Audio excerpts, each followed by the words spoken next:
Hello बच्चों, नमस्कार। मैं जितेंद्र आप लोग का अपना यूट्यूब चैनल अध्ययन गुरु में स्वागत करता हूं।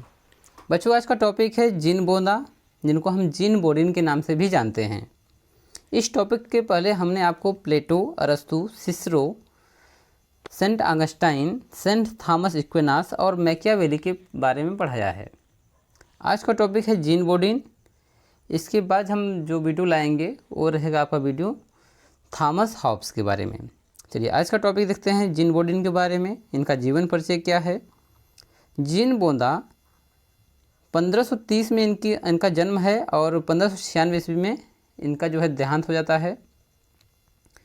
तो R.H. मुरे ने कहा है कि 17वीं सदी का इतिहास संप्रभुता की उस समस्या पर केंद्रित रहा जिसकी सबसे पहले कुछ स्पष्टता के साथ व्याख्या बोंदा ने की थी। तो मुरे ने कहा है कि संप्रभुता के बारे में 17वीं सदी में सबसे पहले बोंदा ने व्याख्या किया था।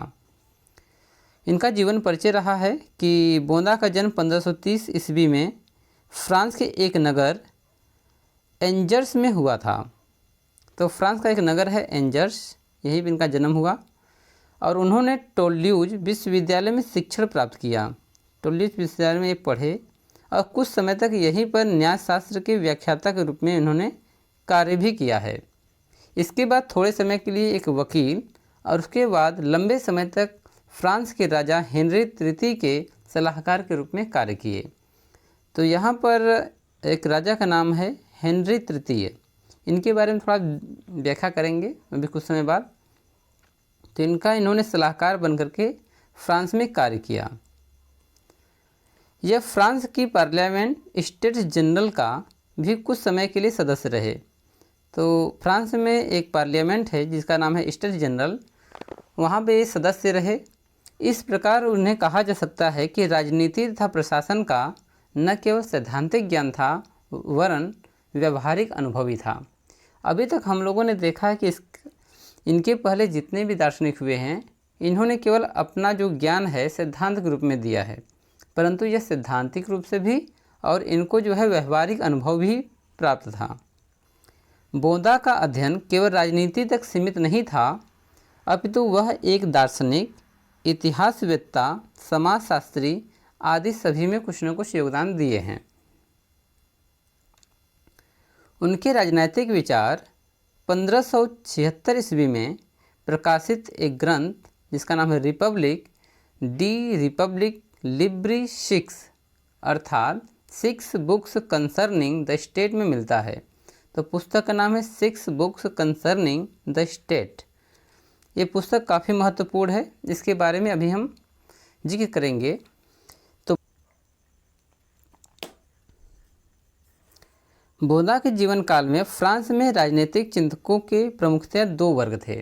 पहला वर्ग नाम है मोनार्को-मैकस और दूसरा जो वर्ग है पॉलिटिकस। आइए इसके बारे में थोड़ा सा हम विस्तार में देखते हैं कि मोनार्को-मैकस क्या है और पॉलिटिकस क्या है। तो पहला वर्ग है जो मोनार्को-मैकस, इसे हम प्रोटेस्टेंटवादी वर्ग भी कहते हैं। फ्रांस के कैथोलिक शासकों की स्वेच्छाचारिता से घृणा करता था। इसका उद्देश्य राजाओं के निरंकुशतावाद तथा उसकी स्वेच्छाचारिता को नष्ट कर उनकी शक्तियों को मर्यादित करना था। तो जो पहला वर्ग है मोनार्को-मैकस, ये चाहता था कि फ्रांस में जो कैथोलिक धर्म के मानने वाले राजा हैं इनकी स्वेच्छाचारिता और निरंकुशतावाद एक मर्यादित शक्तियों के बीच रहे। ये नहीं चाहते थे कि यह अपनी जो निरंकुशतावाद की शक्ति है यह पूरे फ्रांस पे थोपे। चलिए तो यहाँ पर हम देखते हैं कि इनकी जो पुस्तक रही है first the 6 books concerning the state, इसके बारे में थोड़ा सा हम डिटेल देख लेते हैं कि इस बुक में है क्या। तो इस बुक में उन्होंने ख़ास तौर पर मोनार्को-मैकस अर्थात एक प्रोटेस्ट वर्ग है जिसे हम ह्यूजेनॉट कहते हैं, इसके बारे में वर्णन किया गया है। तो स्टोरी शुरू होती है हेनरी द्वितीय से। हेनरी द्वितीय के 4 पुत्र थे और एक पुत्री थी। तो पुत्र है फ्रांसिस, चार्ल्स 9, अंजू के ड्यूक और एक तीसरा उनका पुत्र है हेनरी तृतीय, इनके नाम से ही चल रहा है और पुत्री के नाम है मार्गरेट। तो खास तौर फ्रांसिस, चार्ल्स और अंजू के ड्यूक की मृत्यु हो जाती है और उस समय हेनरी तृतीय जो है वहाँ के सम्राट बनते हैं, फ्रांस के सम्राट। और इनकी माता का नाम है कैथरीन डी मेडिसी। तो कैथरीन डी मेडिसी खासतौर पर कैथोलिक धर्म को मानने वाली एक कट्टरपंथी हैं। और हेनरी जो तृतीय हैं, यानी कि कैथरीन डी मेडिसी के पुत्र हेनरी तृतीय, ये चाहते हैं कि इनकी जो बहन है मार्गरेट, उसकी शादी एक प्रोटेस्टवादी एक राजा हैं जिनको हम नवरे के राजा हेनरी तृतीय के नाम से जानते हैं, परंतु यह जब शादी कर लेते हैं मार्गरेट से तो इन जो फ्रांस की गद्दी पर बैठते हैं तो हेनरी फोर्थ के नाम से बैठते हैं। तो राजा जो हेनरी तृतीय हैं, जो नवरे के राजा हैं, एक खास तौर पर प्रोटेस्टवादी एक राजा हैं। एक प्रोटेस्टवादी ज़्यादा हैं जिनको हम हुइजेनॉट बोलते हैं। इनकी शादी एक कैथोलिक धर्म के मानने वाले जो हेनरी द्वितीय की बहन है मार्गरेट, उससे तय होता है। तो शादी जब हो रही थी तो उस समय एक स्थान है, ठीक है, जहाँ पर जो है उसका स्थान का नाम है ला रोशेल। 1572 ईस्वी में एक दंगा हो जाता है जिसमें कैथोलिक धर्म के मानने वाले लोग हुइजेनॉट पर आक्रमण कर देते हैं और उनके नेता को मार डालते हैं।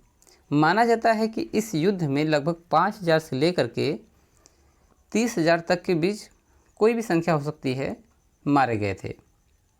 तो इस धार्मिक युद्ध में जो हुइजेनॉट थे, प्रोटेस्ट थे, इनका समर्थन इंग्लैंड और डचों की सहायता से हो रहा था, इनका समर्थन प्राप्त था। जो कैथोलिक धर्म के मानने वाले थे, इनको समर्थन स्पेन और पोप का था। अब जब हम लोग इसके पहले वाला टॉपिक पढ़ रहे थे मैकियावेली के विषय में, तो वहाँ पर स्पेन ने सहायता किया था पोप का, ठीक है, नहीं, स्पेन ने आक्रमण किया था तो पोप ने जो है स्पेन के समर्थन में सरकार बनाई थी। तो आप मान सकते हैं जो स्पेन रहा है वह कैथोलिक धर्म को ज़्यादा मानने वाला था, जबकि इंग्लैंड जो है यह प्रोटेस्ट वर्ग को ज़्यादा मानने वाला था। तो कुछ समय के बाद जो है हेनरी तृतीय की मृत्यु हो जाती है और हेनरी फोर्थ जो है, जिसकी शादी मार्गरेट के साथ हुआ था, वो राजा बन जाता है। तो इस बुक में 6 बुक्स कंसर्निंग द स्टेट में ये स्टोरी मिलती है। चलिए अब आगे देखते हैं। तो मोनार्को मैकस हो गया है, ये प्रोटेस्टवादी संगठन था जो राजा के स्वेच्छाचारिता और निरंकुशवाद को की शक्ति को मर्यादित करना चाहता था। जो द्वितीय वर्ग है, इसे पॉलिटिकस कहते हैं, का राजनीतिक चिंतन धर्म की निरपेक्षता पर आधारित था। ये पूरा जो है निरपेक्षता पर आधारित था और इसका विश्वास था कि राज्य में शांति और सुरक्षा बनाए रखने के लिए सुदृढ़ राजतंत्र की आवश्यकता है। इस वर्ग का पूरा मानना था कि यदि राज्य में शांति और सुरक्षा बनाए रखना है तो राजतंत्र मजबूत होना चाहिए। इस वर्ग के विचारकों ने संघर्षरत 2 धर्मों में से किसी एक का भी पक्ष नहीं लिया, अपितु धार्मिक सहिष्णुता के विचार को अपनाकर धर्मनिरपेक्ष राजनीतिक चिंतन का प्रारंभ कर दिया। तो जो पॉलिटिकस वर्ग है यह प्रोटेस्ट और कैथोलिक किसी धर्म को नहीं माने, ये चाहते थे कि ये दोनों सहिष्णु रूप से कार्य करें। तो जीन बोदा इस पॉलिटिकस वर्ग का एक प्रमुख विचारक था। आप मान सकते हैं कि न तो यह प्रोटेस्टवादी था न तो यह कैथोलिक धर्म को मानने वाला था। चलिए अब देखते हैं संप्रभुता विषयक सिद्धांत क्या हैं। राजनीतिक चिंतन के क्षेत्र को बोंदा की सबसे बड़ी और विशिष्ट देन उसका संप्रभुता विषयक सिद्धांत है।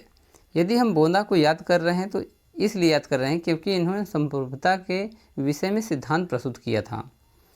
तो संप्रभुता क्या होता है इसको हम आगे देखेंगे, परंतु यद्यपि बोंदा के पूर्व भी इस तत्व पर यदाकदा विचार हुआ है। संप्रभुता के बारे में बोंदा से पहले भी विचार हुआ है कभी कभार। जैसे कि बताया गया कि रोमन साम्राज्य के समय में इम्पीरियम और प्रोटेस्टाज की शक्तियों पर किया जाता रहा।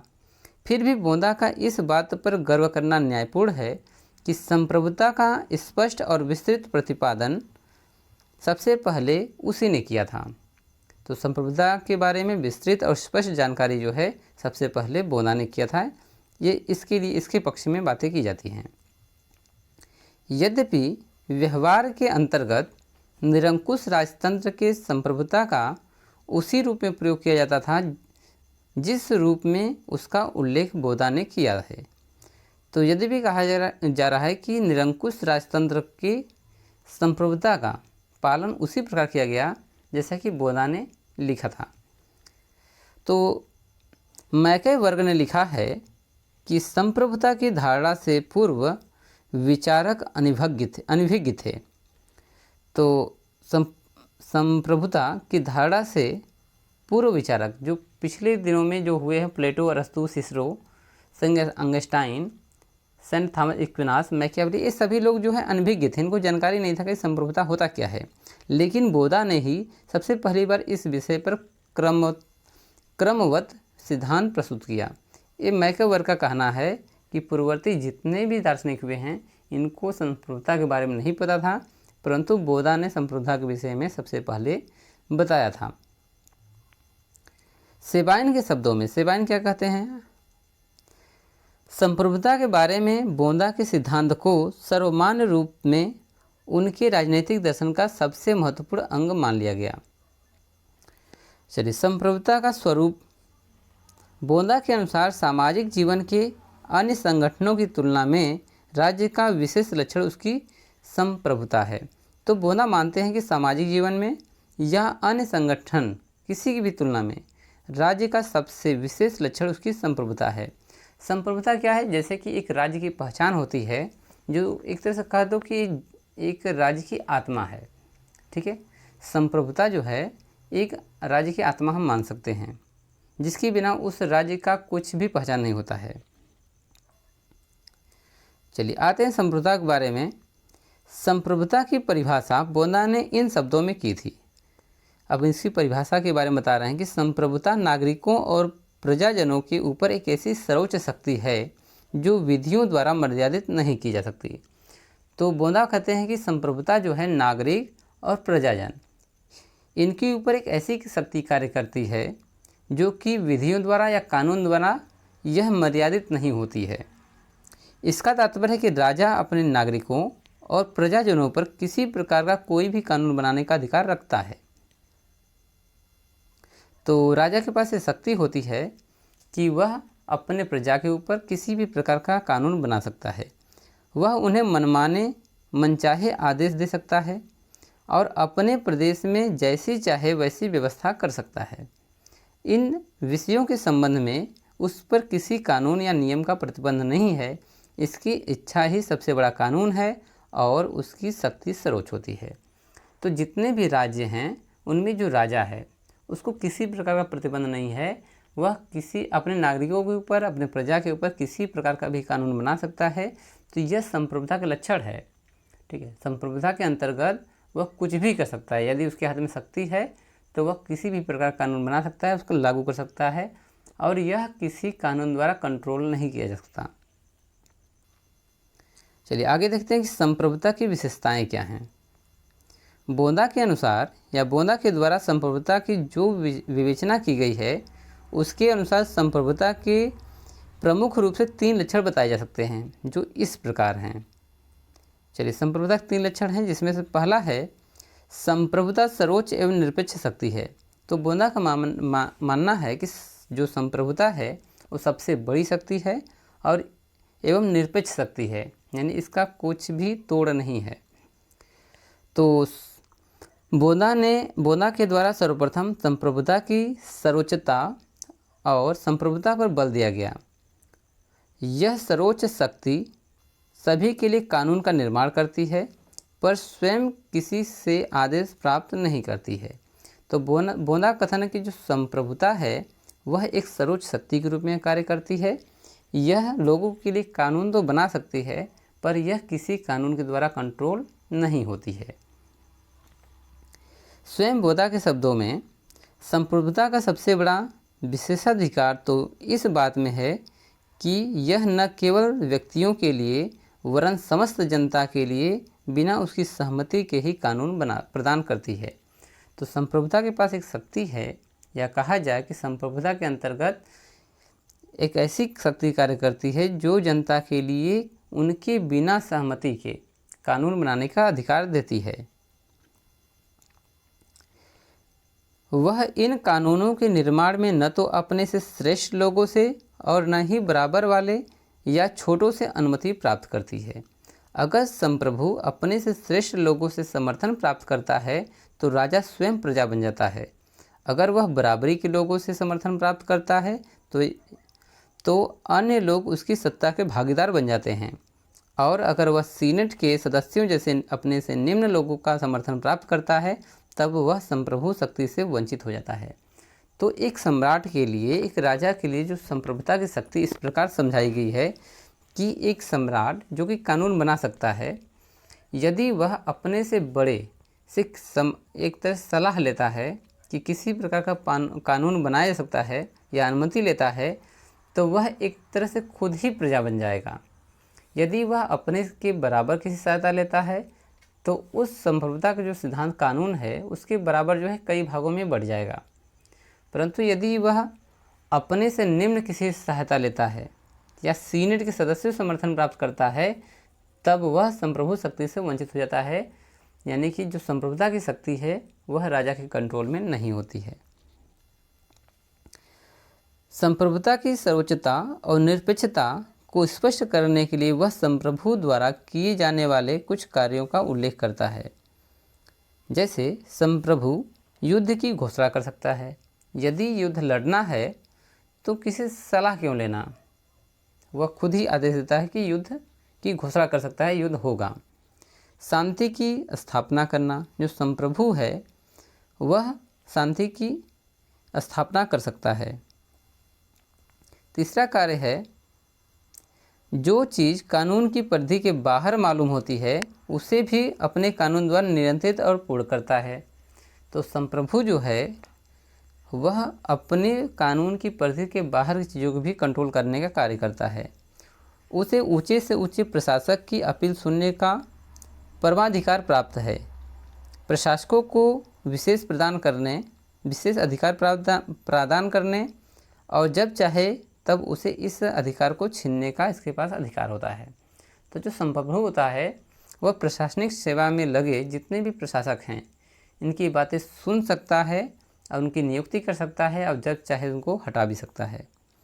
करों से मुक्त करने, अन्य प्रकार की सुविधाएं प्रदान करना, इसका जो कार्य है कर से मुक्ति भी दिलाना और अन्य कार्यों को भी करवाने का इसके पास शक्ति प्राप्त है। विधियों की मर्यादा से उन्मुक्त, यह किसी भी विधि या कानून की मर्यादा में नहीं रहता है। जीवन और मरण पर शक्ति का संचालन, एक संप्रभु के हाथों में जीवन और मरण जैसी शक्तियाँ भी होती हैं। वह किसी को दंड के रूप में जीवन या मृत्यु भी दे सकता है। सिक्के के नाम, स्वरूप, मूल्य निर्धारित करने आदि संबंधित सभी कार्य संप्रभु के ही होते हैं। तो चाहे सिक्कों के नाम हो, चाहे उनकी छपाई हो, चाहे उनका स्वरूप हो या मूल्य का निर्धारण हो, यह सभी संप्रभु के हाथों की शक्तियाँ होती हैं। चलिए दूसरा है, संप्रभुता एक सतत या अस्थायी शक्ति है। तो कह रहा है जो संप्रभुता है यह एक अस्थायी शक्ति है या यह कंटिन्यूअस रहने वाली शक्ति है। तो बोंदा के अनुसार संप्रभुता का दूसरा लक्षण उसकी सततता या निरंतरता है। इसका तात्पर्य यह है कि राज्य की प्रभुत्व शक्ति के ऊपर समय की कोई मर्यादा नहीं है। शक्ति चाहे किसी एक को प्रदान की जाए चाहे बहुतों को एक साथ प्रदान की जाए, वह समूचे रूप से सदा के लिए प्रदान की जानी चाहिए, अन्यथा वह संप्रभुता में नहीं रह जाती। चलिए इसके रूप में जो है एक एग्जाम्पल के माध्यम से समझाया जाता है कि यदि राज्य में किसी व्यक्ति या व्यक्ति समूह को किसी निश्चित काल के लिए संप्रभु शक्ति प्रदान की जाती है तो उसे संप्रभु नहीं कहा जा सकता। उदाहरण के लिए एक रीजेंट या वायसराय कितनी भी शक्ति का प्रयोग करे उसे संप्रभु नहीं वरन सत्ता के अभिरक्षक या कस्टोडियन ही कहा जाता है। कर संप्रभु यदि किसी भी व्यक्ति को चाहे कितनी भी शक्ति प्रदान कर दे परंतु उसे हम संप्रभु नहीं कह सकते हैं। ठीक है, जैसे कि वायसराय या रीजेंट जो कि एक ऊंचे पद पर कार्य करते हैं तो इनको हम संप्रभु नहीं कह सकते हैं। इनको भले ही शक्ति प्राप्त है, ठीक है, परंतु वह संप्रभु की कैटेगरी में नहीं आ सकते हैं। चाहे इनका मतलब कि नियुक्ति काल काफ़ी लंबा हो या कम हो, फिर भी इनको शक्ति प्राप्त नहीं होती है। तीसरा लक्षण है संप्रभुता वैधानिक मर्यादाओं से परे है। तो संप्रभुता को यहाँ पर कहा गया है कि जो कानून के दायरे हैं यह उन दायरों में नहीं आता है, उससे काफ़ी परे है, उससे सर्वोच्च है। बोधा के अनुसार संप्रभुता का एक प्रमुख लक्षण विधि द्वारा अनियंत्रित होना है। राज्य में कानून का एकमात्र स्रोत संप्रभु ही है, इसलिए यह कानून के ऊपर है।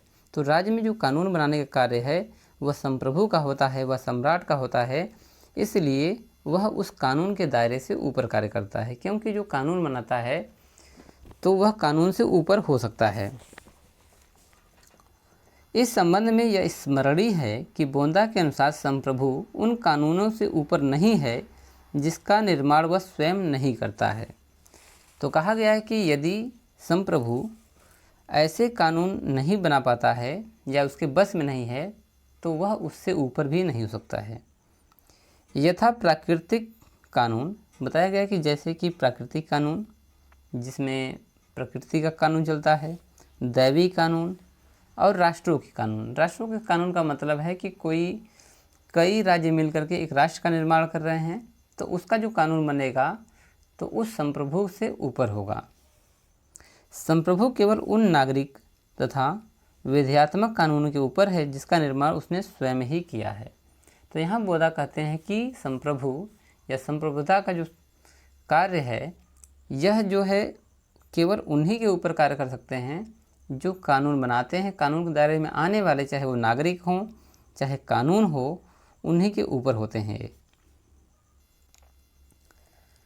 इस दृष्टि से संप्रभु अपने पूर्ववर्ती संप्रभु के द्वारा निर्मित कानूनों से भी नियंत्रित नहीं है। तो यहाँ पर जो संप्रभु है, जो संप्रभुता का सिद्धांत का मतलब कि उपयोग करता है, वह अपने से पूर्व जो भी सम्राट हुए हैं उनकी भी जो कानून उन्होंने बनाया है उससे भी वो नियंत्रित नहीं होते हैं। वह उनमें परिवर्तन कर सकता है या उसकी उपेक्षा कर सकता है, यहाँ तक कि वह जनता के परंपरागत कानूनों से भी बाध्य नहीं है। तो कह रहा कि जो पूर्ववर्ती सम्राट हुए हैं उनके जो कानून है उनको वह मान भी सकता है और नहीं भी मान सकता है, यह उसके लिए बाध्य नहीं है। और जो जनता के लिए परंपरागत कानून बनाए गए हैं उससे भी वह बाध्य नहीं है। उसे यह भी शक्ति प्राप्त है कि वह विविध परंपराओं को स्वीकृति प्रदान करे या नहीं करे। तो जितनी भी परंपराएं चल रही हैं या फिर और भी आने वाली हैं, वह उसके लिए भी जिम्मेदार होता है कि वह उसको लागू करे या न करे। बोधा के अनुसार संप्रभुता द्वारा अधिनियमित कानून जन परंपरा को परिवर्तित कर सकते हैं, न कि जन परंपराएं अधिनियमों को। तो बोधा के अनुसार कहा गया जो संप्रभुता है, जो संप्रभु है, वह जन परंपरा को परिवर्तित कर सकता है, परंतु जन परंपराएं जो है अधिनियमों को या फिर कहा जाए संप्रभुता को परिवर्तित नहीं कर सकती हैं। संप्रभु नागरिकों और प्रजाजनों दोनों पर शासन करता है और उसकी शक्ति पर पार्लियामेंट या जनता द्वारा कोई भी मर्यादा नहीं लगाई जा सकती है। तो जो संप्रभु है वह अपने प्रजाजनों पर शासन करता है और उसकी शक्ति पर पार्लियामेंट के द्वारा या जनता के द्वारा या कोई भी मर्यादा या कानून के तहत उसको उस पर जो है थोपा नहीं जा सकता है, उसको बांधा नहीं जा सकता है, उसकी शक्ति को नियंत्रित नहीं किया जा सकता है। संप्रभुता की सीमाएं या मर्यादाएं क्या हैं? बोधा के द्वारा संप्रभुता को कानून द्वारा अबाधित सर्वोच्च शक्ति कहा गया है। तो बोधा ने कहा कि जो संप्रभुता है कानून के द्वारा अबाधित, यानी कानून का इस पर कोई नियंत्रण नहीं होता है, उससे वह बड़ी शक्ति है, सर्वोच्च शक्ति है। उससे ऐसा आभास होता है कि बोधा की संप्रभुता की कोई सीमा नहीं है। अब यहाँ पर माना जा सकता है कि जैसे उसे किसी कानून पर या कानून का कोई नियंत्रण नहीं है, वो सर्वोच्च शक्ति है, तो मान सकते हैं बोधा ने कहा कि जो संप्रभुता है वह एक बहुत बड़ी शक्ति है जिसकी कोई सीमा नहीं है। किंतु वस्तुतः ऐसा नहीं है, परंतु माना गया है कि ऐसा नहीं है, वह सबसे बड़ी शक्ति नहीं है। बोधा ने जहाँ एक उस संप्रभु की शक्ति को सर्वोच्च तथा निरपेक्ष बनाने का प्रयत्न किया है, वही दूसरी ओर उसकी संप्रभुता पर अंकुश लगाने की चेष्टा किया है। अब अंकुश किस प्रकार, जैसे कि कह रहा है कि यह देवी शक्तियों से ऊपर नहीं है, ठीक है। और उन्होंने ये बताया है कि जैसे कि प्राकृतिक कानून है उससे भी ऊपर नहीं है, और राष्ट्रों के जो कानून है उससे भी संप्रभु ऊपर नहीं है। बोधा की संप्रभुता कुछ सीमाएं इस प्रकार हैं। अब सीमाएं कौन कौन से हैं? पहला है प्राकृतिक और दैवीय विधि। तो जो प्राकृतिक और दैवीय कानून है उससे वो बड़ा नहीं हो सकता है। संप्रभु की शक्ति पर प्रथम और सर्व प्रमुख प्रतिबंध दैवीय और प्राकृतिक नियमों का है, और राजा सर्वशक्तिमान होते हुए भी इसका उल्लंघन नहीं कर सकता है। क्योंकि जो दैवीय कानून है, जैसे तूफान आना, आंधी तूफान, भूकंप आना, सुनामी आना, ये सभी जो है एक राजा की शक्ति यानी कि उसके बस के बाहर है। स्वयं बोधा के शब्दों में कानून की बाध्यकारी शक्ति से संप्रभुता के स्वतंत्र होने के संबंध में जो कुछ कहा गया है उसका ईश्वरीय या प्राकृतिक कानून से कोई संबंध नहीं है।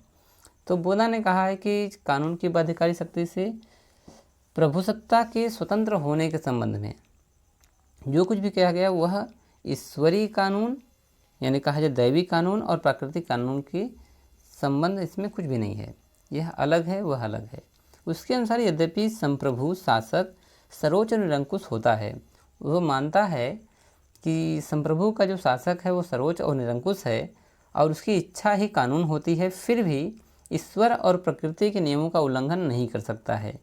यदि वह ऐसा करे तो उसके राज्य में और चोर डाकुओं के गिरोह में कोई अंतर नहीं रह जाएगा।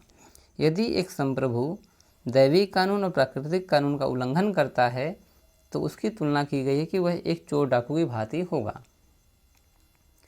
दैवीय तथा प्राकृतिक कानून से बोधा का अभिप्राय न्याय, सत्य, ईमानदारी आदि नैतिकता के नियमों से था, जो ईश्वर के विवेक की उपज है और जो मानव को मानव बनाते हैं।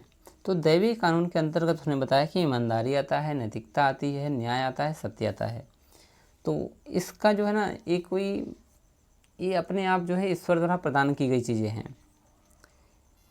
बोधा के द्वारा संप्रभु की शक्ति पर यह मर्यादा इस मान्यता के आधार पर लगाई गई है कि दैवी तथा प्राकृतिक कानून का पालन करने में ही राष्ट्र का कल्याण होता है। तो उसने माना है कि अगर हम प्राकृतिक कानून या दैवी कानून को मानते हैं तो इसके तहत हमें इन दोनों कानूनों को मान्यता देना पड़ेगा, यानी संप्रभु से ऊपर रखना पड़ेगा। चलिए, दूसरी जो इसकी सीमाएं हैं, संवैधानिक कानून। बोधा का विचार है कि संप्रभु राज्य के संवैधानिक कानून के विरुद्ध भी आचरण नहीं कर सकता है। अब यहाँ पर जो है बोधा ने कहा कि जो संप्रभु है राज्य का संवैधानिक कानून है इसके विरुद्ध आचरण नहीं कर सकता है। माना जाता है कि इससे वो ऊपर है, परंतु इसके विरुद्ध आचरण न करे, क्योंकि कानून उसने ही बनाया है। यदि उल्लंघन करेगा तो कानून का मतलब क्या रहेगा। इस दृष्टि से संप्रभु राज्य के किसी भी भाग को स्थानांतरित नहीं कर सकता है और न ही वह संप्रभु के उत्तराधिकार संबंधी कानूनों को बदल सकता है, क्योंकि इन कानूनों को स्वयं उसने ही बनाया है। इसलिए उसका उल्लंघन करेगा तो प्रजा भी उल्लंघन करेगी। उदाहरण के लिए मान लिया जाए कि फ्रांस का कोई भी राजा फ्रांस के राज सिंहासन पर उत्तराधिकार के नियम में परिवर्तन नहीं कर सकता है, जो सैनिक कानून यानी स्थालिक लॉ के अनुसार निर्धारित होता है। तो जो फ्रांस में एक तरह से शासन का कार्यभार है, सिंहासन बैठने का जो कार्य है, राजा का बड़ा बेटा ही बैठता है। यदि बड़ा नहीं है तो उससे छोटा बैठेगा, अगर वो भी नहीं है तो उससे छोटा। इसीलिए जो हेनरी तृतीय, वह अपने पिता, अपने दोनों बड़े भाई और छोटे भाई की मृत्यु के बाद राजा बना था। अब रीजन क्या है कि वह सबसे आखिरी में बना, क्योंकि वह एक प्रोटेस्टवादी था। शुरू में प्रोटेस्टवादी था, तो राजघराना कैथोलिक था, इसलिए उसका नंबर लास्ट में आया था और वही जो है आखिरी राजा भी बनता है। इस कानून के अनुसार ज्येष्ठतम पुत्र ही राज सिंहासन का उत्तराधिकारी होता था और स्त्रियां भू संपत्ति के अधिकार से वंचित रहती थीं। जो संविधान में बताया गया है या जो कानून बनाए गए हैं कि ज्येष्ठ पुत्र ही राज सिंहासन का उत्तराधिकारी होगा और जो स्त्रियां होती हैं वह भू संपत्ति के अधिकारी नहीं होंगी। तीसरा जो लक्षण है राष्ट्रों के कानून। तो राष्ट्रों के कानून से अभिप्राय उन कानूनों से है जो संप्रभु शासकों के पारस्परिक संबंधों का नियमन करते हैं। संप्रभु अन्य राज्यों के साथ अपने व्यवहार में इन नियमों का पालन करने के लिए बाध्य है। एक संप्रभु दूसरे संप्रभु के साथ जो संधियां और समझौते करता है और जो राज्यों के आपसी संबंधों का संचालन करने के लिए जो अंतर्राष्ट्रीय नियम है, संप्रभु के लिए उसका पालन करना आवश्यक है। जो अब राष्ट्रों का कानून है, मतलब कि कोई एक संप्रभु राजा एक दूसरे राज्य के संप्रभु राजा के साथ जो है संधि करता है, व्यापार को लेकर के या किसी भी प्रकार का भी समझौता करता है, तो उन नियमों को, शर्तों को एक संप्रभु को मानना अनिवार्य होता है दोनों की तरफ। चलिए 4th नंबर पर आते हैं, नागरिकों का निजी संपत्ति का अधिकार। संप्रभु की शक्ति की एक अन्य मर्यादा है नागरिकों का निजी संपत्ति का अधिकार। निजी संपत्ति परिवार की पवित्र और नैतिक संस्था है और बौद्धा उसे व्यक्तियों के प्राकृतिक अधिकार के रूप में स्वीकार करता है। वह मानता है कि जो एक निजी संपत्ति है उसको राजा जो है हड़प नहीं सकता है। यदि वह ऐसा करेगा तो एक तरह से उसकी मर्यादा भंग हो जाएगी और लोग उसकी अवहेलना करना शुरू कर देंगे। ठीक है, तो मानता है कि जो पारिवारिक संपत्ति है एक पवित्र और नैतिक संस्था है। ठीक है, वह एक प्राकृतिक कानून के अंतर्गत आता है। बोंदा का कथन है कि राज्य का निर्माण परिवारों तथा उसके सामूहिक स्वामित्व के आधार पर होता है। तो बोंदा मानता है कि जो राज्य का निर्माण हुआ है परिवार के द्वारा और उसके समूह में स्वामित्व के आधार पर होता है। और यदि संप्रभु निजी संपत्ति पर प्रहार करता है या हड़पता है या उसको लेता है तो यह राज्य के मूल आधार परिवार पर आघात होगा। यदि संप्रभु जो है उनकी संपत्ति पर अधिकार करता है तो मानो कि एक जो राज्य का निर्माण करने में जो परिवार भाग लिए हैं उनका जो है एक निजी संपत्ति पर आघात या प्रहार माना जाएगा। अतः संप्रभु पर्याप्त न्यायोचित आधार के बिना न तो किसी की संपत्ति छीन सकता है और न किसी को हस्तांतरित कर सकता है। किसी की संपत्ति को लेने का और किसी को देने का अधिकार संप्रभु को नहीं रह जाता है, यह बोंदा का मानना है। बोंदा के अनुसार सामान्य परिस्थितियों में संप्रभु प्रजाजन की सहमति के बिना उस पर प्रत्यक्ष कर भी नहीं लगा सकता है। तो बोंदा मानता है कि यदि प्रजाजन के ऊपर कर भी लगाना है तो यह वहाँ के नागरिकों से पूछना पड़ेगा। यदि वह बिना सहमति के कर लगाता है तो यह मान्य नहीं होगा। यह जनता के 3 वर्गों के प्रतिनिधियों की सभा या स्टेट्स जनरल के परामर्श और स्वीकृति से ही कोई कर लगा सकता है। यदि एक संप्रभु को या शासक को कर लगाना है तो स्टेट्स जनरल में तीनों सदनों में यानी तीनों जो वहाँ के प्रतिनिधि हैं उनसे पूछ करके तभी कर को बढ़ाया घटाया जा सकता है। उपर्युक्त के अतिरिक्त भी संप्रभु अपने प्रजाजन के नैतिक और धार्मिक जीवन में हस्तक्षेप नहीं कर सकता है। यहाँ बोंदा कहते हैं कि जो संप्रभु है, जो शासक है, वह प्रजाजन के नैतिक और धार्मिक जीवन में हस्तक्षेप नहीं कर सकता है। उसे कानूनों में बार बार परिवर्तन भी नहीं करना चाहिए।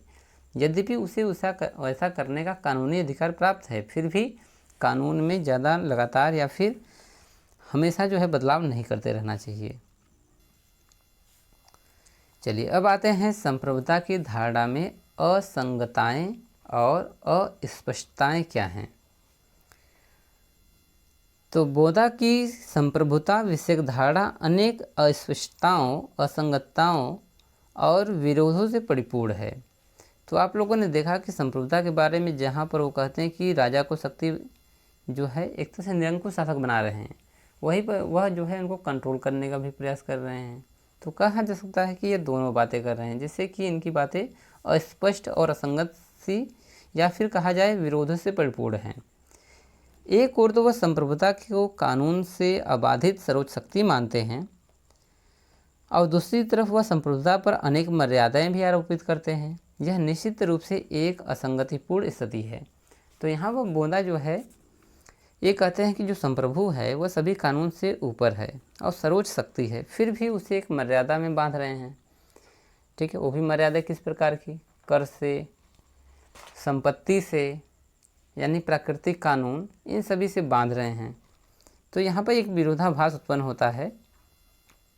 यदि संप्रभु कानून से अबाधित सर्वशक्ति है, फिर भी उस पर मर्यादा कैसे आरोपित की जा सकती है, और यदि उस पर मर्यादाएं हैं तो फिर उसे कानून से अबाधित सर्वशक्ति कैसे कहा जा सकता है।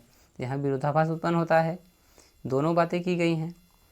उसने एक और संप्रभु को कानून का स्रोत माना है, उसने माना है कि जो संप्रभु है वह कानून बना सकता है, लेकिन दूसरी ओर वह उसे दैवी कानून और प्राकृतिक कानून, संवैधानिक कानून और राष्ट्रों के कानून के अधीन मानता है। तो एक तरफ तो कह रहे हैं कि कानून बना सकता है, दूसरी तरफ इन चारों कानूनों के अधीन वो कार्य करता है। इसके अतिरिक्त बोंदा ने अपने संप्रभु को ईश्वरीय कानून तथा प्राकृतिक कानून के अधीन कहा है।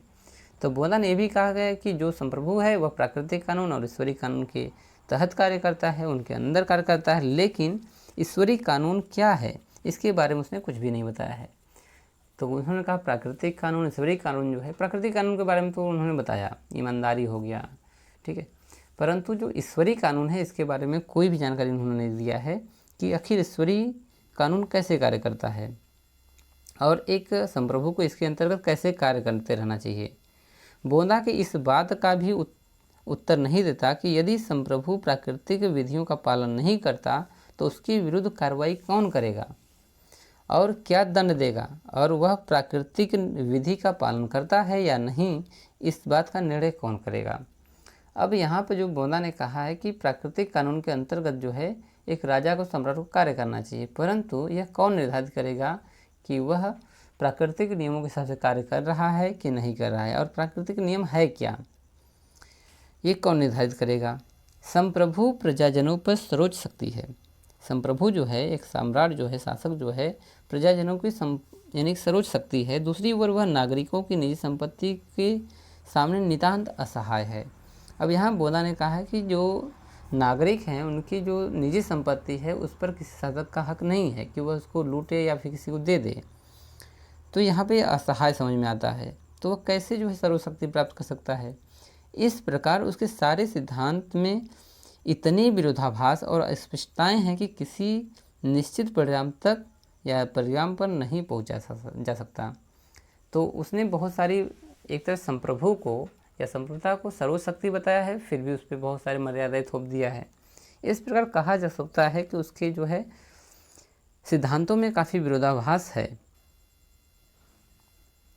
बोंदा की संप्रभुता विषयक धारणा में इस प्रकार की असंगति का एक मूल कारण है।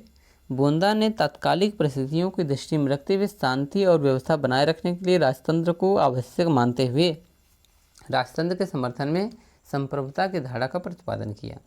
अब यहाँ पर बोंदा को सही ठहराने का एक ही रीजन है कि उस समय की जो परिस्थितियाँ रही हैं उस हिसाब से उन्होंने कानून बनाया, ठीक है।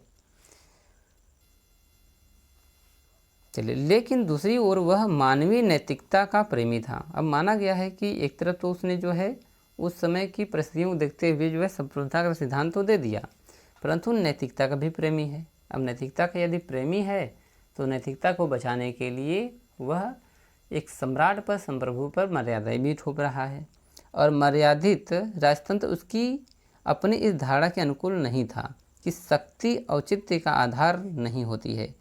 जैसा कि हम लोगों ने पिछले देखा था कि मैकियावेली ने शक्ति को ही शासक का आधार माना है, परंतु यहाँ पर इसने कहा might does not make right, कह कि शक्ति औचित्य का आधार नहीं होती, शक्ति सब कुछ नहीं है। उसके द्वारा तत्कालिक आवश्यकता और अपनी मूल धारणा में समन्वय साधित करने की चेष्टा की गई है।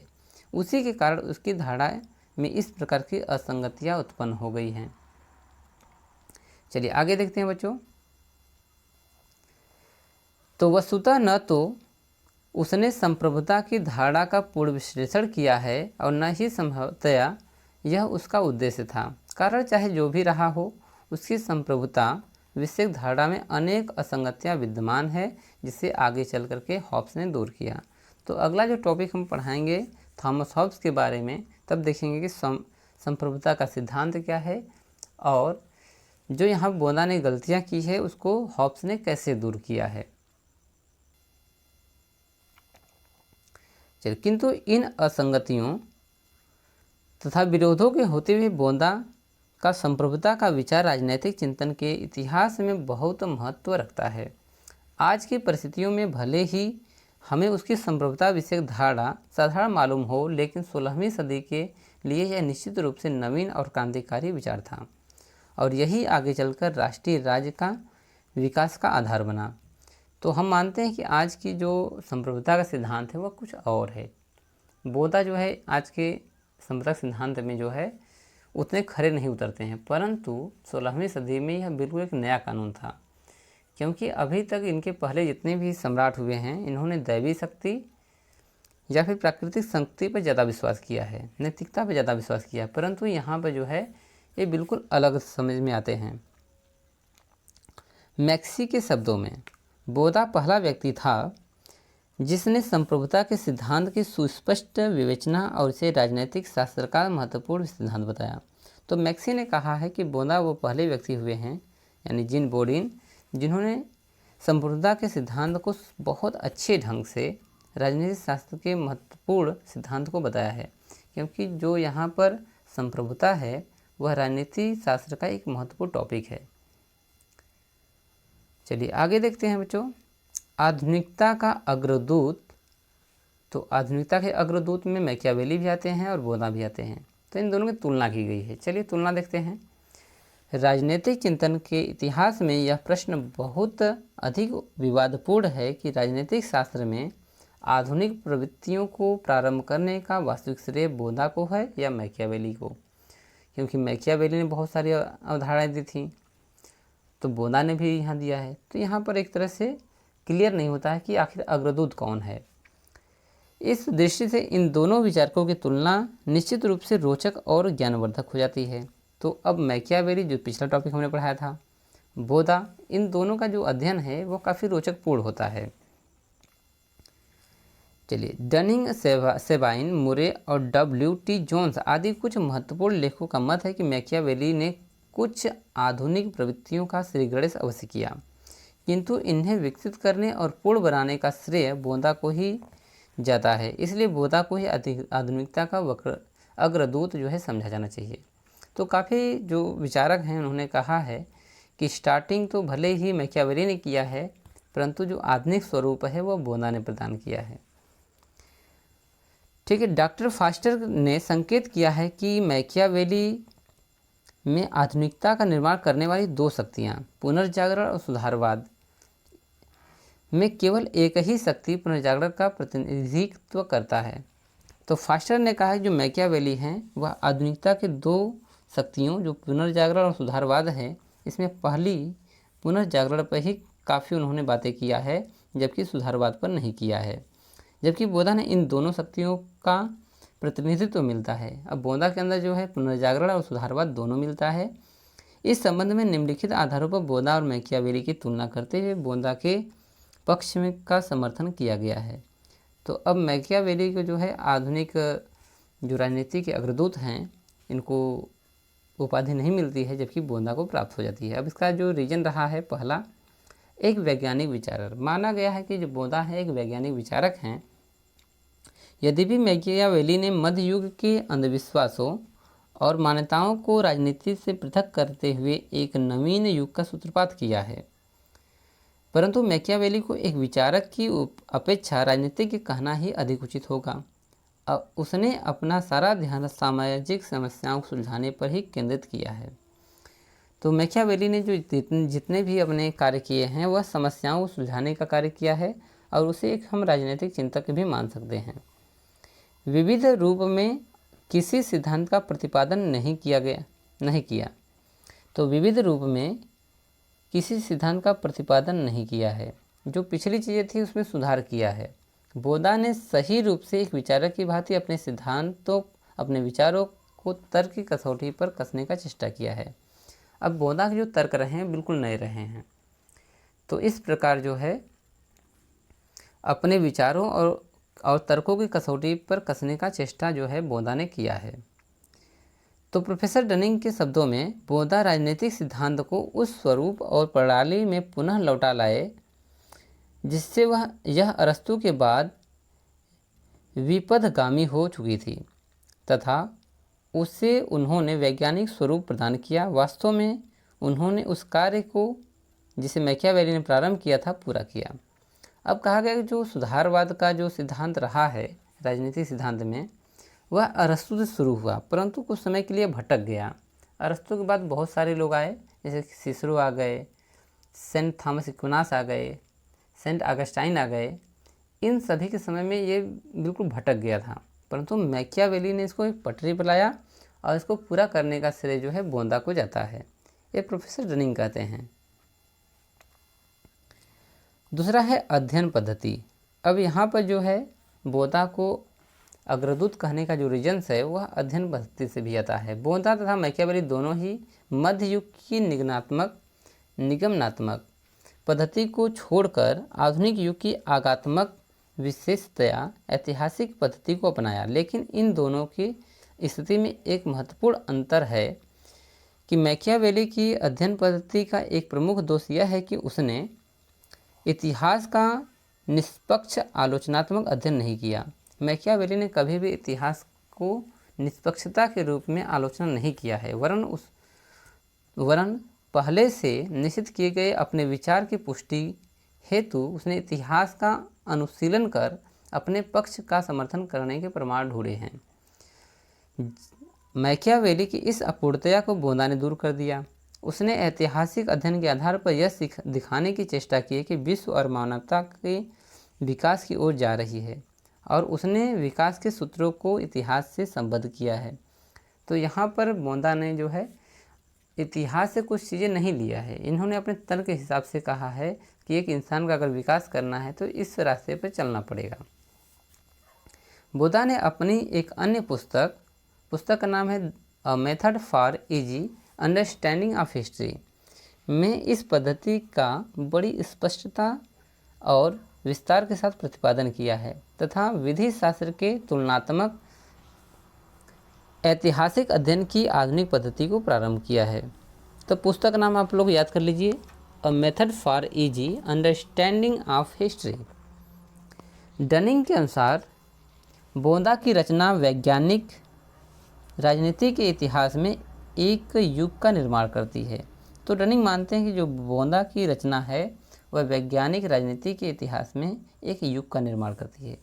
उसके द्वारा बोंदा को आधुनिक अर्थ में इतिहास के दर्शन का प्रतिपादन करने वाला सबसे बड़ा लेखक कहा गया है। तो डनिंग ने कहा है कि आधुनिक अर्थ में इतिहास के दर्शन का प्रतिपादन करने वाला सबसे बड़ा लेखक जो है वह बोंदा ही थे। चलिए आगे देखते हैं। मैक्सी डनिंग के इस कथन को पूर्ति करते हुए यह मानता है, जो मैक्सी है डनिंग की जो कथन की पुष्टि करते हुए कहता है कि बोंदा की रचना 6 बुक्स कंसर्निंग द स्टेट यानी द रिपब्लिक राजनीति विज्ञान की सच्चे अर्थ में सर्वप्रथम आधुनिक रचना है। अब मैक्सी कहते हैं कि जो the 6 books concerning of the state है, जिसे द रिपब्लिक भी कहा जाता है, यह जो है राजनीति विज्ञान की सबसे सर्वप्रथम आधुनिक रचना मानी जाती है। चलिए तीसरा आते हैं, 3rd नंबर, राज्य की धारणा। मैकियावेली ने राज्य का कोई दर्शन प्रस्तुत नहीं किया है, अपितु वह तो राज्य के संचालन और विस्तार अर्थात शासन की ही कला प्रस्तावित करता है। उसके द्वारा राज्य के मौलिक तत्वों व सिद्धांतों की उपेक्षा की गई है और एलन को तो इस बात में भी संदेह है कि वह राज्य के स्वरूप को ठीक प्रकार से समझता था। अब यहाँ पर जो है मैकियावेली के बारे में जो है राज्य की धारणा जो है वह बिल्कुल अलग की गई है कि एलन ने कहा है कि उसे संदेह है कि मैकियावेली को राज्य के स्वरूप को ठीक प्रकार से पता था कि नहीं पता था, इसके बारे में वह असमंजस में है। यद्यपि उसने इटली के एकीकरण पर बल दिया। तो मैकियावेली का जो कार्य है इटली का एकीकरण में काफ़ी योगदान रहा है और राष्ट्रीयता के सिद्धांत का निर्देशन किया है, लेकिन ऐसा सोचने के पर्याप्त कारण हैं कि वह राष्ट्रीय राज्य के स्वरूप को नहीं समझा सका। अब राष्ट्रीय राज्य का मतलब है कि सभी राष्ट्रों को मिला करके देखना, यानी कि जो राज्य में अलग अलग बिखरे हुए थे उन सभी के लिए एक कानून बना कर देखिए, ऐसा उसके मन में कुछ भी देखने को नहीं मिलता है। चलिए, राज्य का दर्शन तो बोंदा ने दिया, जो राज्य का दर्शन है वह बोंदा ने प्रस्तुत किया। प्राचीन एवं मध्यकाल से चली आने वाली विश्वव्यापी साम्राज्य की कल्पना का अंत करके उसके स्थान पर राष्ट्रीय राज्य के प्रतिष्ठित करने का श्रेय बोंदा को जाता है। तो बोंदा ने क्या किया है, मध्यकाल से चली आ रही, मध्यकाल में जो अरस्तु प्लेटो के समय से विश्वव्यापी साम्राज्य की कल्पना का अंत करके, जो कल्पनादर्श जिसे प्लेटो ने अपना दिया है सिद्धांत, उनका अंत करके जो इस समय का राष्ट्रीय राज्य को प्रतिष्ठित करने का श्रेय बोंदा ने किया है। अब राष्ट्रीय राज्य का मतलब है कि एक राज्य जो है एक संप्रभु की भांति कार्य करेगा। चलिए 4th नंबर है संप्रभुता का सिद्धांत। यदि किसी एक धारणा को आधुनिक का प्रतीक बताया जा सकता है तो वह निश्चित रूप से संप्रभुता की धारणा है, क्योंकि संप्रभुता के बारे में किसी ने नहीं बताया, परंतु बोंदा ने जो है, जिन बॉडी ने जो है संप्रभुता के बारे में, सोवर्टी के बारे में उन्होंने बताया है। यद्यपि मैकियावेली जिस राज्य का वर्णन करता है वह पूर्ण संप्रभुता संपन्न है और उसे अपने प्रदेश में सर्वोच्च अधिकार प्राप्त है, लेकिन उसने संप्रभुता के सिद्धांत का कोई विस्तृत उल्लेख का प्रतिपादन नहीं किया है। वो मानता है मैकियावेली कि जो शासक है, जो निरंकुश शासन है, वह संप्रभुता से पूर्ण है, उसका हर एक आदेश जो है एकदम फैक्ट है, ठीक है, माना जाएगा, परंतु इसने इसका कोई उल्लेख नहीं दिया है। अब यहाँ पर बाउल ने कहा है, बाउल ने सत्य ही लिखा है कि संप्रभुता का वर्णन करने वाला पृथक लेखक बोंदा ही है। अब यहाँ पर जो बातें क्लियर होती हैं कि बोंदा को जो है संप्रभुता का प्रथम वर्णन करने वाला माना जाता है। चलिए, जॉर्ज कैटलिन ने लिखा है कि संप्रभुता शब्द का प्रयोग सर्वप्रथम उसने डी रिपब्लिक वो द 6th बुक कंसर्निंग वाले मिलता है, ठीक है। उसने संप्रभुता को राज्य का आवश्यक सार तत्व माना है। अब बोंदा ने कहा है कि जो राज्य का एक तत्व के रूप में कार्य कर रहा है वह जो है संप्रभुता है, और उसका स्पष्ट कथन है कि संप्रभुता का तत्व ही राज्य की आवश्यकता, एकता एवं शक्ति प्रदान करता है। उसने संप्रभुता को जो विशद प्रतिपादन किया है, उस दृष्टि से उसे ही आधुनिकता का अग्रदूत समझा जाना चाहिए, ठीक है। तो यहाँ पर जो सोवरेनिटी जो है, यानी कि प्रभुसत्ता जो है, उसके हिसाब से जब उन्होंने इसका वर्णन किया है तो उस वर्णन में क्या हो सकता है कि एक सम्राट को ये शक्ति होती है, कानून कभी बना सकता है, किसी के ऊपर भी बना सकता है, और जनता को इसको मानना पड़ेगा, ठीक है। तो इस प्रकार कहा जा सकता है कि संप्रभुता के लिए आधुनिकता का अग्रदूत बोंदा ही है। चलिए 5वां आते हैं कि नागरिकता का सिद्धांत क्या है। अरस्तु द्वारा दी गई नागरिकता की व्याख्या को बोंदा ने समयानुकूल आधुनिक बताया है। अब यहाँ पर जो है बोंदा ने कहा कि जो अरस्तु ने जो है नागरिकता का सिद्धांत दिया था उस समय सही था। बोंदा के अनुसार वे सभी लोग नागरिक हैं जो एक संप्रभुता के अधीन रहकर कानूनों का पालन करते हैं। अब यहाँ बोंदा ने कहा है कि वो समय कुछ और था जब अरस्तु थे। अब जो है यदि एक संप्रभुता के अधीन कोई कार्य कर रहा है, कानून का पालन कर रहा है, तो वो सभी नागरिक हैं और स्वयं किसी के दास नहीं होते। मैकियावेली ने इस आधुनिक तत्व के बारे में कहीं कोई विचार व्यक्त नहीं किया है। अब जो है यहाँ दास के बारे में जो है उन्होंने कोई भी विशेष अलग से कोई भी जो है लेख नहीं लिखा है। अब दासता की भर्त्सना, यहाँ पर जो है दासता के बारे में उन्होंने क्या कहा है कि बोंदा ने दासता को न तो प्राकृतिक माना है और न ही उपयोगी। अब यहाँ पर मानते हैं कि बोंदा जो है जो दास प्रथा है इसको कहा कि प्राकृतिक नहीं है और न ही यह उपयोगी हो सकता है। उसने इसकी आलोचना करते हुए इसे स्वामी और दास दोनों के लिए अहितकर कहा है। कहा कि यदि दास और मालिक हैं तो यह दोनों के लिए अहित है। बोंदा की यह धारणा आधुनिकता के नितांत अनुकूल है। आज के समय में देख लीजिए, कोई दास है किसी का? नहीं। कोई अगर किसी के यहाँ दास बनता भी है तो पैसे के लिए बनता है, कॉन्ट्रैक्ट दास, यानी कि पैसा दीजिए कुछ समय के लिए तो वह कार्य करेगा। तो यदि दास प्रथा को उसने एकदम भी मान्यता नहीं दिया है, जैसा कि अन्य विचारकों ने कहा है, परंतु यहाँ पर जो है बोंदा ने कहा है कि दास प्रथा न तो मालिक के लिए अच्छा है और न ही दास के लिए, दोनों के लिए हानिकारक है। मैकियावेली ने न तो दासता का समर्थन किया है और न ही उसका विरोध, परंतु अत्याचारी एवं निरंकुश प्रिंस की अधीनता में मैकियावेली की स्वतंत्र नागरिक दासों के भी दास होते थे। अब यहाँ पर जब मैकियावेली ने कहा है कि किसी भी राज्य में एक निरंकुश शासन तंत्र होना चाहिए, तो अब यहाँ पर एक बात निकल के आती है, यदि निरंकुश शासन तंत्र होगा तो जो नागरिक होंगे उनकी तुलना जो है दासों के दास से की गई है, यानी एक दास के भी दास हों ऐसे नागरिक होंगे वहाँ के। उपयुक्त विवरण से स्पष्ट है कि बोंदा ने मैकियावेली के अधूरे कार्य को पूरा किया और राजनीति शास्त्र में आधुनिक प्रवृत्तियों को सुप्रतिष्ठित किया है।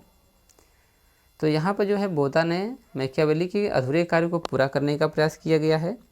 लेकिन इस विवाद का एक अन्य पक्ष भी है कि बोंदा की अपेक्षा मैकियावेली को आधुनिकता का प्रतिपादन करने वाला न समझा जाना भी मैकियावेली के साथ अन्याय होगा। अब यहाँ पर बोंदा को लोग आधुनिकता का प्रतिपादन करने वाला समझ रहे हैं, परंतु मैकियावेली को नहीं मान रहे हैं, तो ये भी अन्याय है। इसका रीज़न क्या है कि वास्तव में मैकियावेली बोंदा से 60 वर्ष पूर्व राजनीतिक विचारधारा में कई दृष्टियों से आधुनिकता का समावेश कर चुका था।